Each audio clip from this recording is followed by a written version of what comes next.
America, industrial miracle of the century.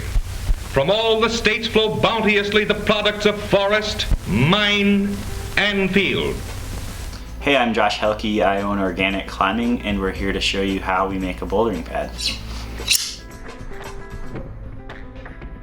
Once we get an order and we bring it here to the shop, we start from scratch with fabric on huge bolts.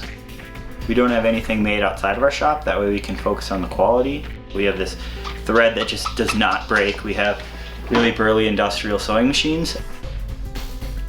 All of our products are double, sometimes triple stitched to make sure that they're gonna last what we would expect a product to last. We don't want our products to end up in a landfill or in your closet after 6 months.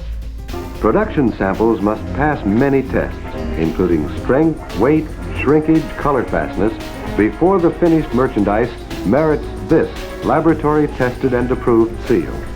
Starting from scratch, we'll go through different steps of sewing all the hardware onto the outside of the crash pad. And from there, we'll sew the top to the specifications that the colors that the customer requested.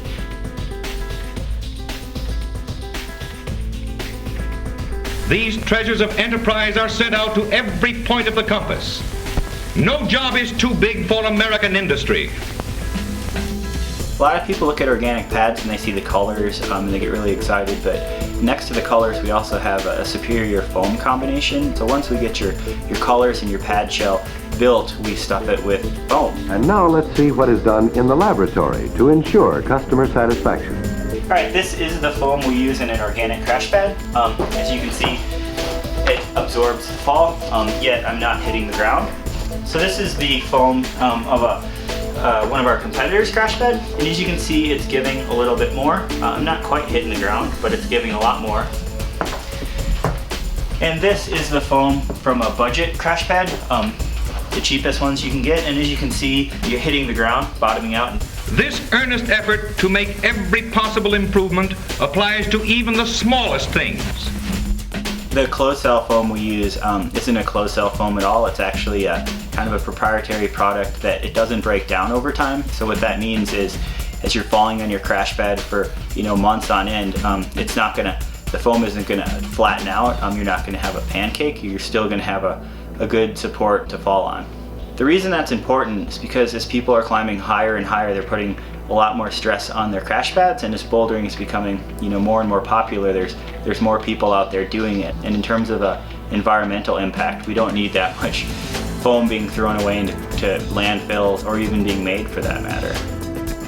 We kind of have a unique business model. We don't generally wholesale our crash pads. You'll see some of the chalk bags and totes in climbing shops, but the crash pad, we'd rather put the highest quality components into the pad and cut out that margin that most shops would make, and give you, the consumer, a 40% better pad than adding a 40% markup into the product. Now the big question is, Mr. Store Manager, what can you do about it? Got any ideas? Sales, they've got to go up. Expenses, they've got to go down. And I mean right now. If an organic big pad were to be sold in a retail store, it would be $562. And if I have a heart attack in the next few minutes, you'll all know why. Personally, as a boulderer, somebody who cares a lot about the sport, it really makes me feel good to see a product that's out there and performing, and that people are psyched on. It's difference by a nose. Difference by a shade better formed. It's difference by a fraction of an inch. It's competition, close competition, where just a little more effort counts big.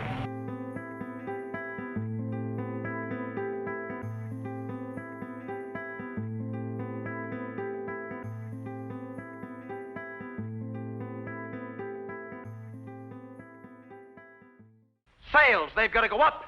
Expenses, they've got to go down. And I mean right now.